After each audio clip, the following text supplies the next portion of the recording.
There are moments in human history when the power of faith stands taller than mountains, when the choices of a single believer echo across generations, reminding us that living for Allah sometimes means standing against the tide of everyone around you.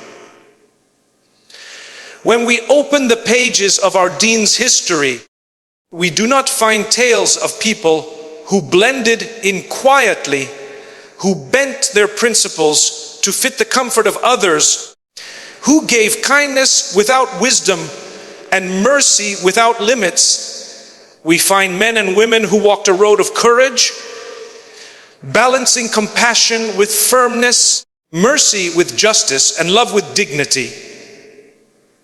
Their lives were not perfect stories told for entertainment, but living guidance carved into the fabric of human experience. To listen to these stories is not to step into a faraway past.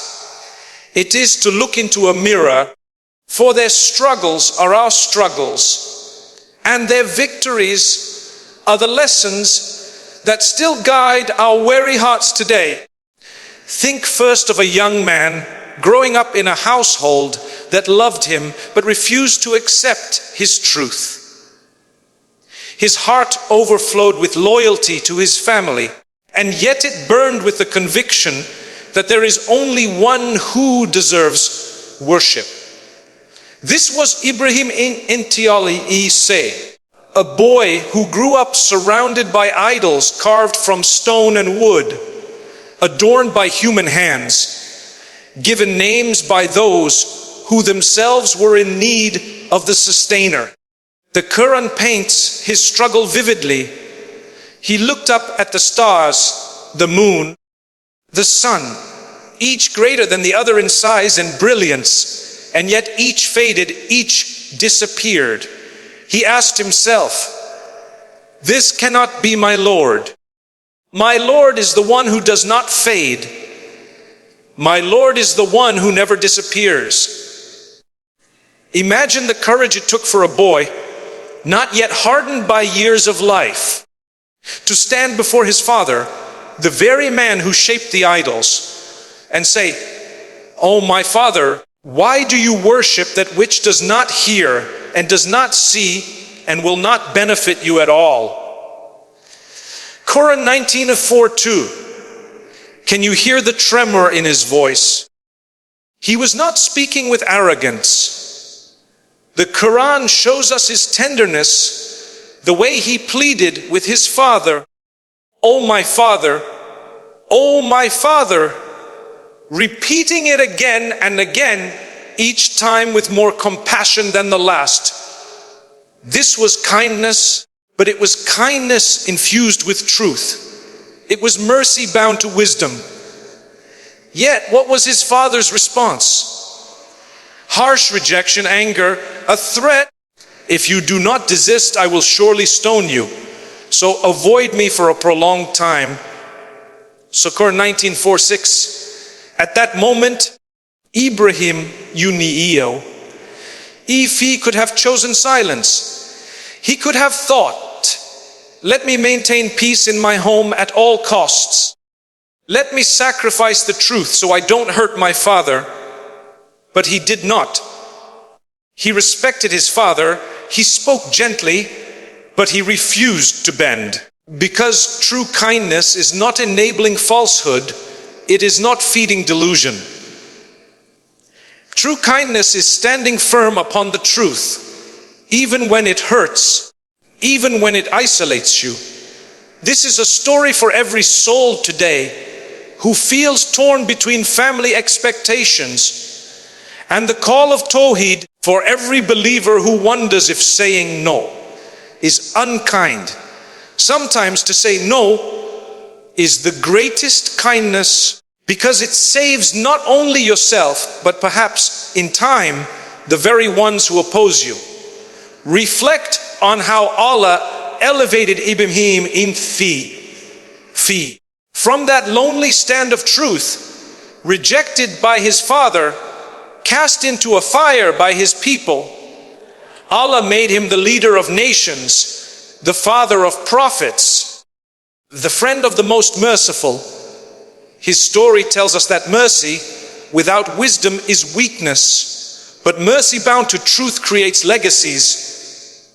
How many of us in our own lives are trapped in people pleasing, silencing ourselves out of fear that we will upset others, afraid to lose approval?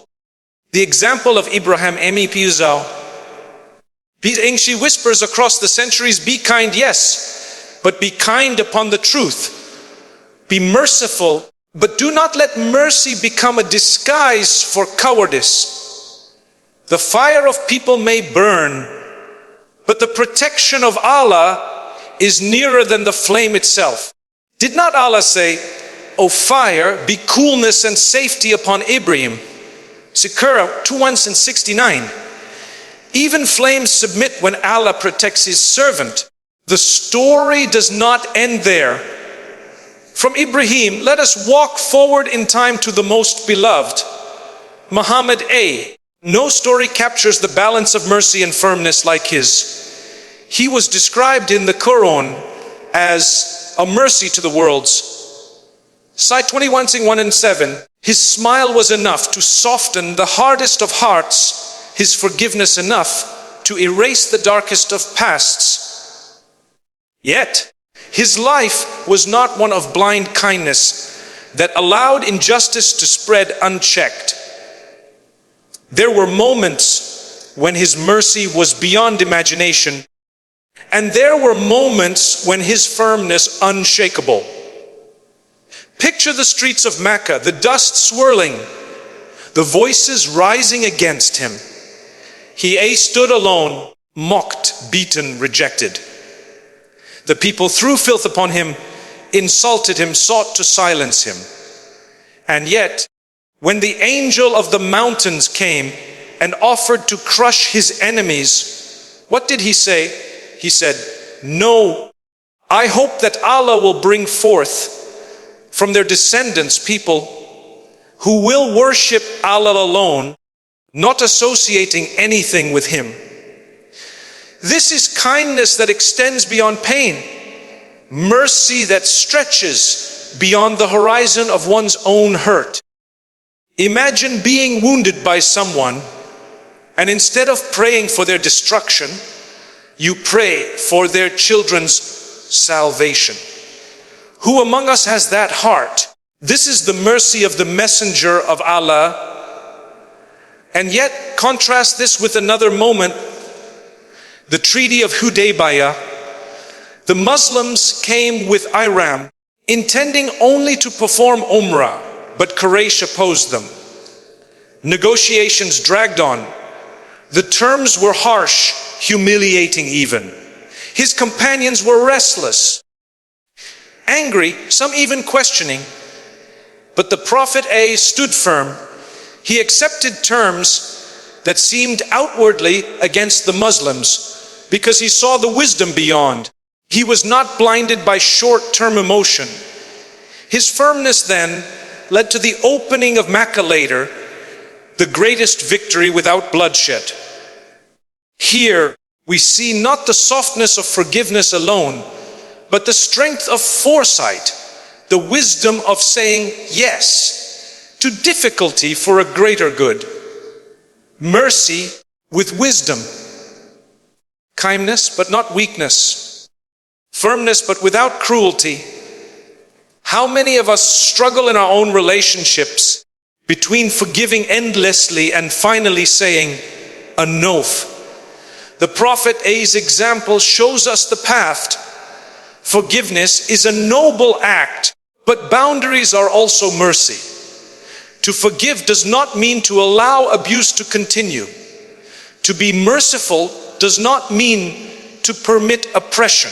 His life demonstrates that the believer's heart must be both soft and strong, compassionate yet dignified, merciful yet rooted in principles. Then look to Umar ibn al-Khattab ibn Chunviya. If Ibrahim's story was one of a young man standing alone in truth, and Muhammad embodied mercy intertwined with wisdom, then Umar shows us the embodiment of strength balanced with justice. He was feared by Shaitan himself. When Umar walked down one street, Shaitan would take another. His heart was tender for the Qur'an. Remember how his conversion began, with tears flowing when he heard the verses of Surah Taha. Yet his hand was firm when it came to establishing justice. Imagine the city of Medina under his leadership. He would walk at night to see the condition of his people, disguising himself to understand their struggles. When he heard a mother boiling stones in water to quiet her hungry children, his eyes filled with tears, and he carried food on his own back to feed them. This was kindness, but it was not blind kindness. It was a kindness that came with responsibility, with action, with accountability. If a man oppressed another, Umar would not smile and say, "Be kind, forgive, let it go." He would hold the oppressor accountable, because to ignore injustice is cruelty disguised as mercy. To protect the weak, sometimes you must confront the strong.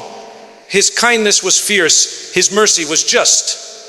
He did not allow himself or others to be trampled, for the Prophet taught, the believer is not stung from the same hole twice.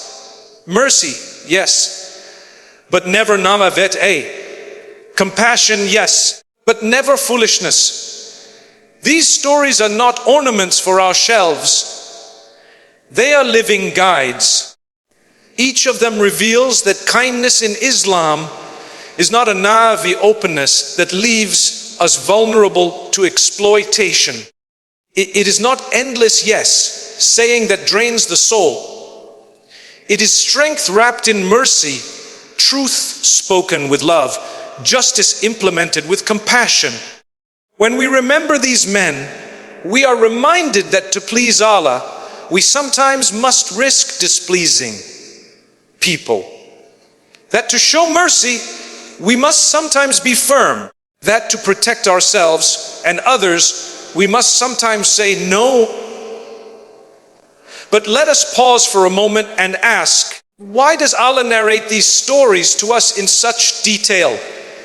Why do the pages of Qur'an return again and again to Ibrahim, to Musa, to Yusuf, to our Prophet Muhammad?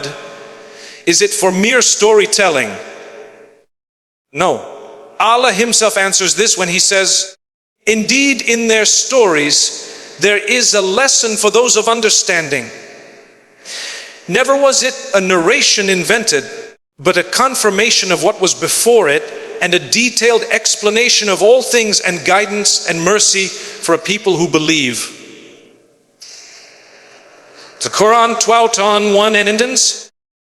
These are not fables. They are anchors, reminders, lamps in the night for those who stumble in darkness, looking for balance between kindness and dignity, mercy and justice, forgiveness and firmness. Take, for instance, the story of Musa. If Ibrahim showed us how to be merciful yet firm with family, Musa shows us what it means to stand firm against tyranny. His life is a symphony of struggle, a constant reminder that living for Allah sometimes places you face to face with the most powerful forces on earth. Musa was raised in the palace of Pharaoh, dressed in luxury, schooled in power, nurtured by the very man who declared, "I am your Lord, Most High." And yet Musa never forgot the truth that had been placed in his heart. When Allah commanded him to confront Pharaoh, think of the terror he must have felt. Pharaoh was not just a man, He was the supreme authority of the land, the voice people trembled before. And yet Allah said, "Go, you and your brother, with my signs, and do not slacken in my remembrance. Go, both of you, to Pharaoh. Indeed, he has transgressed, but speak to him gently, that perhaps he may be reminded or fear." Kan Allah Anan 20:4-4. What wisdom lies in these words. Allah commanded Musa to speak the truth, but not with arrogance, not with rage, not with the harshness of a man who knows he is right and the other is wrong. Rather, even to Pharaoh, the tyrant who enslaved thousands and killed innocent children, Allah instructed gentleness in speech. This is kindness bound with wisdom. Speak the truth, but speak it in a way that leaves no excuse, that pierces the heart with dignity rather than crushing it with hostility. Musa imbeciso, he obeyed, standing firm, unbending in principle, but never abandoning gentleness. This is a lesson for us when we confront wrongs in our own lives. To confront does not mean to curse. To stand firm does not mean to lose compassion. Even in disagreement, even when facing tyranny, Islam calls us to clothe the truth in mercy. And yet, notice the balance. Musa did not remain silent. He did not say, "It is not my place. Let me just be kind in silence." He confronted oppression. He faced Pharaoh with courage. He raised his staff when Allah commanded, splitting the sea, delivering his people. When Pharaoh and his army pursued, Allah caused the waters to collapse upon them. A dramatic reminder that mercy for the oppressed sometimes requires firmness against the oppressor. Imagine standing on the shore, watching the sea close upon the soldiers of the most powerful empire of the time. The lesson was clear. Misplaced kindness toward an oppressor can lead to endless suffering of the innocent. Mercy must be balanced with justice, or it becomes cruelty by another name. How relevant this feels today. How many times do we find ourselves excusing harmful behavior in the name of kindness? How often do we allow injustice to continue because we confuse silence with mercy?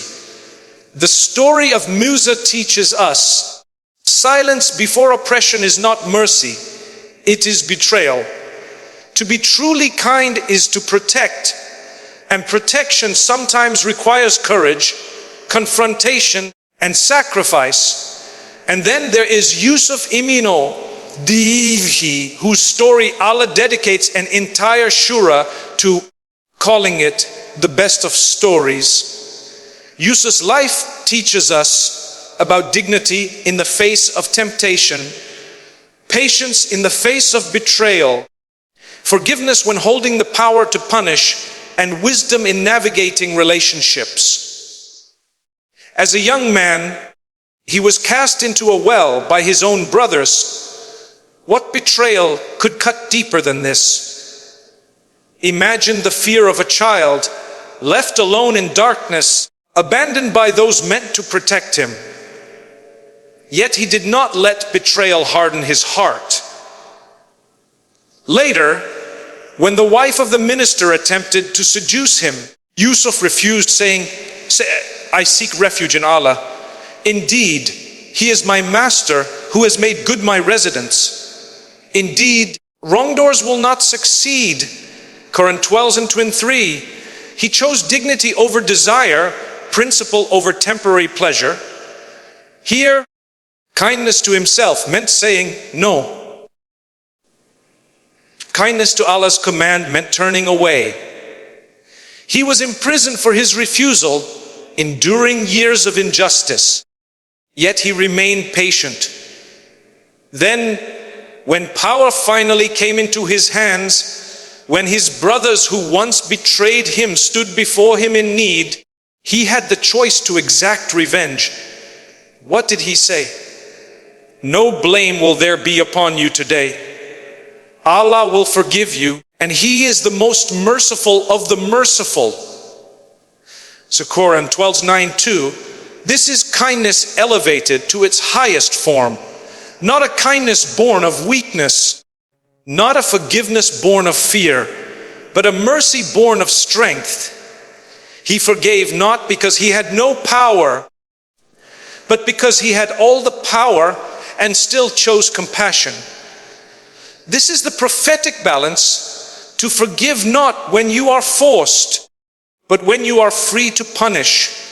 Yusuf's story teaches us that sometimes saying no is kindness, and sometimes forgiving is kindness. The wisdom lies in knowing the difference. Forgiveness is powerful when it frees hearts and restores dignity. But forgiveness without wisdom can embolden the oppressor. Yusuf forgave when his brothers were broken, humbled, in need, not when they stood arrogant in their wrongdoing. His forgiveness healed because it came at the right time, in the right way, with the right intention. Look also at the story of Khadijah, the wife of the Prophet. Though not a prophet herself, her life illustrates the balance of support, love, and wisdom in kindness. When the Prophet first received revelation in the cave of Hira, he returned trembling, saying, "Cover me, cover me." Fear gripped him, uncertainty shook him. And who was the one who steadied his heart? It was Khadijah. She did not dismiss his fear, nor did she amplify it. She reminded him with words of wisdom, "By Allah, Allah will never disgrace you. You uphold family ties. You bear the burden of the weak. You earn for the destitute. You honor the guest. And you assist those afflicted with truth." In that moment, her kindness was not empty comfort. It was rooted in recognition of his character, grounded in faith, directed towards strengthening his resolve. This was not flattery. This was a reminder of truth. Her words gave him strength to continue his mission. Reflect on what that means for us. Sometimes kindness is not about agreeing with everything someone says. It is about reminding them of who they are, of their strength, of Allah's favor upon them. True kindness uplifts, does not indulge. It strengthens, does not weaken. Khadijah's example teaches us that when someone we love is shaken, we must hold them with compassion and speak to them with wisdom, reminding them of Allah's blessings and their own resilience. From Ibrahim's firmness with his father, to Musa's gentleness before Pharaoh, to Yusuf's forgiveness of his brothers, to Khadijah's wisdom with the Prophet, we see a pattern forming. Each story reveals a different shade of kindness, a different angle of mercy. None of them shows blind people pleasing. None of them shows endless concession. Instead, we see a wisdom that knows when to speak and when to stay silent, when to forgive and when to hold accountable, when to confront and when to console. This is the living guidance of Islam, not one-dimensional kindness, but a balanced mercy that reflects the names of Allah Himself. Al-Rahman, Al-Adl, Al-Hakim. The most merciful, the most just, the all-wise. Now, as we walk through these stories, the question presses upon our hearts, how do these examples live within us? For we are not prophets, nor companions, nor mothers of the believers. We are ordinary people, often stumbling, often confused, often too soft where we should be firm and too harsh where we should be gentle. But Allah gave us these stories precisely for this reason, so that we may learn, so that we may adjust, so that we may see in their lives a reflection of our own struggles. Each of us in our homes, our workplaces, our friendships is tested with the same dilemmas. Do I forgive again, or is it time to set boundaries? Do I remain silent for peace, or do I speak the truth though it may break the peace? Do I continue to give though my soul is exhausted, or do I pause and preserve my dignity? These questions are answered not with slogans, but with wisdom. The wisdom found in the lives of those before us. But the Qur'an does not only narrate the stories of prophets, it also gives us glimpses into the lives of those who followed them. And when we turn to the early companions of the Prophet, we see how they absorbed these lessons and lived them in the grit of everyday struggle. Their lives show us that these principles are not abstract ideals, but practical truths that can shape families, communities, and entire civilizations. Consider Abu Bakr al-Siddiq bid'aytabwa. His kindness was legendary, but it was not a soft, pliant kindness that bent with every wind. It was rooted in deep faith, tempered with courage. When the Prophet first began to call publicly to Islam, Abu Bakr did not remain a silent admirer. He spent his wealth to free slaves who were tortured for believing, such as Bilal ibn Rabah, Diyatibsa Amla. Day after day, Bilal was dragged into the scorching desert, rocks pressed upon his chest, his body weakened by hunger and thirst. His torturers demanded he renounce Ahad and Ahad, one God, and yet his lips kept repeating it. Who was it that stepped in? Abu Bakr, who purchased his freedom at great cost. Why? Because kindness in his eyes was not just a smile or gentle word, but the sacrifice of comfort and wealth for the sake of another's dignity.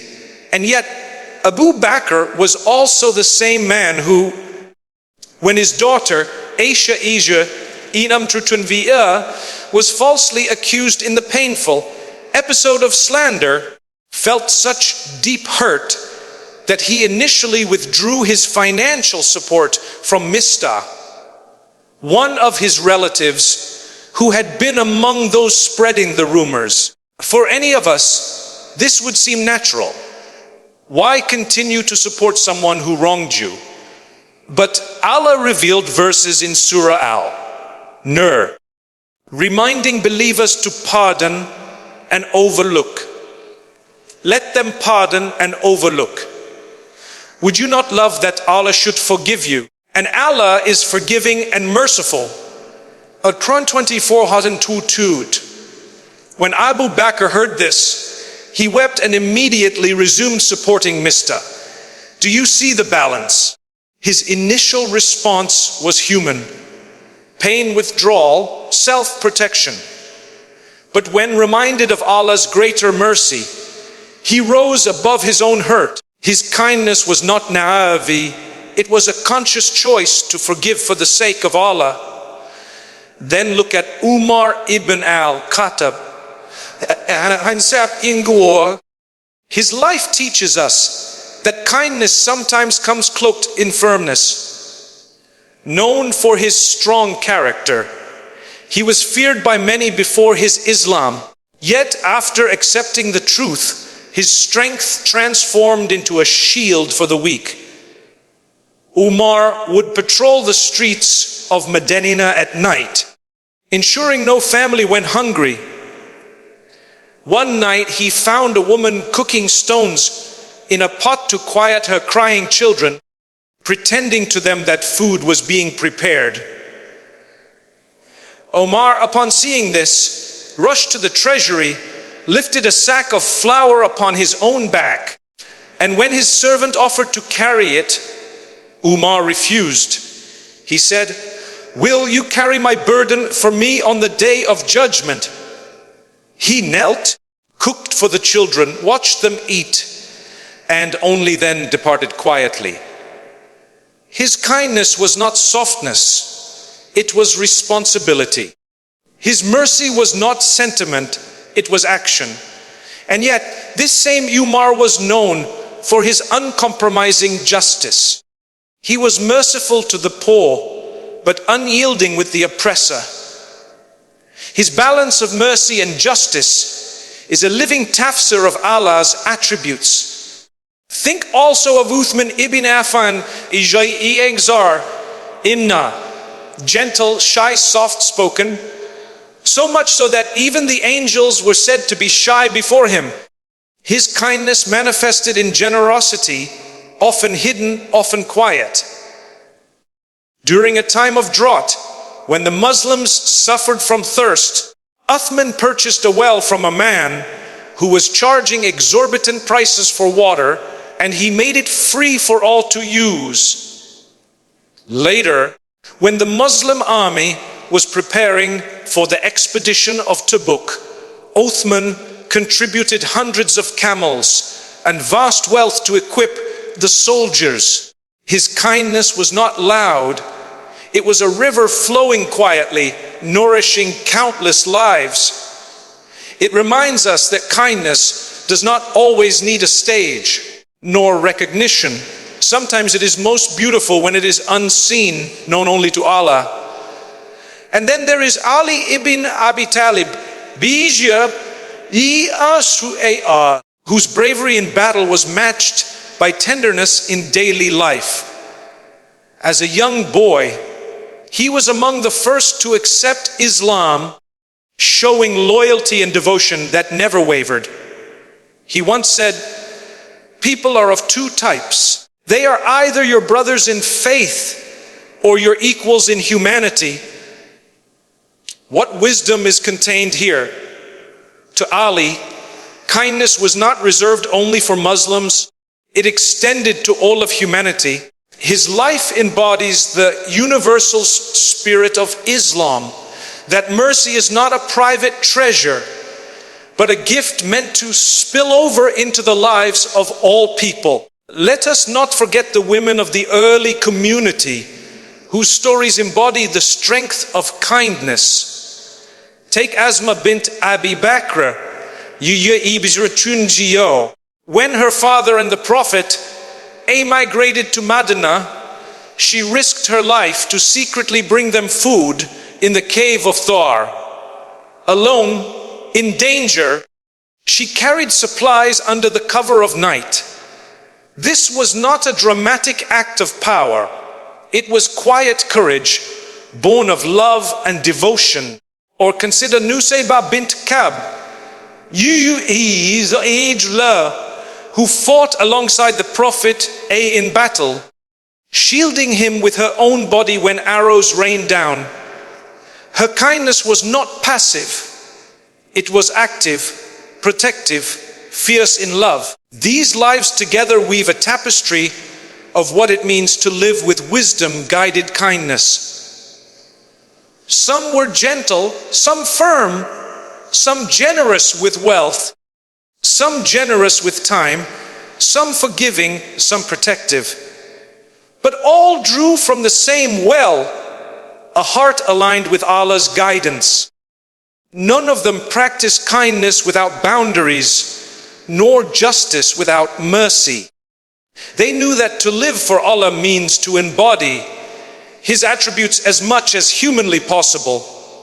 Mercy without indulgence, justice without cruelty, a wisdom without arrogance. And so we return to our time, our lives. What do these stories demand of us?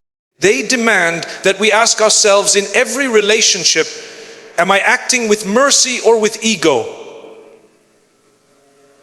Am I withholding forgiveness to protect myself, or because my heart seeks control? Am I offering kindness that uplifts or kindness that enables harm? Am I confusing silence with patience? Or is my silence betraying justice? The prophets and companions lived these dilemmas in forms far greater than ours, yet their responses give us blueprints for our smaller tests. Perhaps your father resists your advice as Ibrahim's father resisted him. Learn from Ibrahim to speak with respect even when rejected. Perhaps you face injustice at work or in society as Musa faced Pharaoh.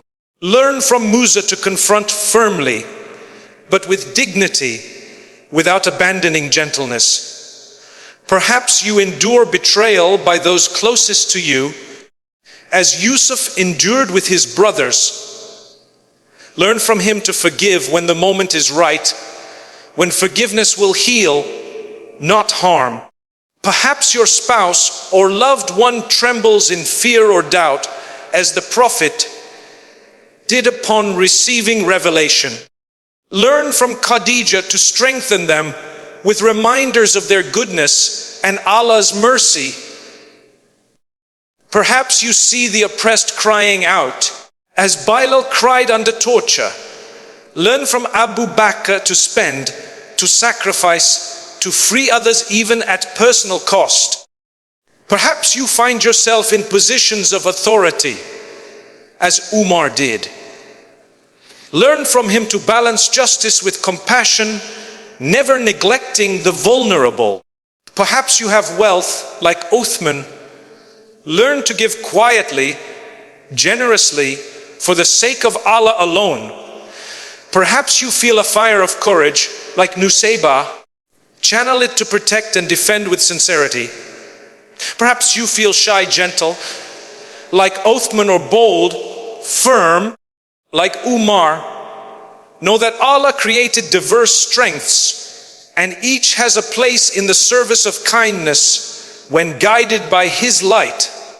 Do these lessons not show us that kindness is not weakness, that mercy is not passivity, that Islam calls us to a higher standard than mere people pleasing or cold justice? It calls us to be mirrors of the divine attributes, balancing compassion with accountability, forgiveness with wisdom, courage with humility. This is the legacy handed down to us through the Qur'an and the lives of the righteous. And as we sit with these stories, let us not treat them as distant history. They are alive. They are reminders sent to mold our characters. Each time you hear the Quran recited, let these names echo in your heart. Each time you struggle to know whether to forgive, to speak, to stay silent, to give, to hold back, remember Ibrahim, Musa, Yusuf, Khadijah, Abu Bakr, Umar, Uthman, Ali, Azma, Nusayba. They walked these paths before us. Their footsteps are carved into the soil of human history so that we may not stumble blindly. And yet, perhaps the greatest lesson of all is that these stories are not about perfect people who never struggled. They were human, with fears, with mistakes, with moments of weakness. But what set them apart was that in every test, they returned to Allah. They let revelation, not ego, decide. They let mercy, not vengeance, guide. They let justice, not pride, speak. And in doing so, they became beacons for us until the end of time. So when we ask, what does kindness mean in Islam? We must remember it is not a single act, not a single definition. It is a spectrum, a balance, a wisdom that takes different forms depending on the moment. It is Ibrahim's respectful firmness, Musa's courageous gentleness, Yusuf's principled patience, Khadijah's strengthening words, Abu Bakr's sacrificial generosity, Umar's protective justice, Uthman's quiet giving, Ali's universal compassion, Asma's daring devotion, Nusayba's fierce love. It is all of these at once, woven together by the light of revelation. And if we allow these lessons to shape us, then perhaps we too will be among those of whom Allah says, indeed, the believers are brothers. So make peace between your brothers and fear Allah, that you may receive mercy. Quran 49 For the stories of the past are not meant to remain in the past. They are meant to resurrect mercy in our present, to shape a future where kindness and justice walk hand in hand. And in that we find the heart of Islam, not softness, not harshness, but balance, rooted in the mercy of the most merciful.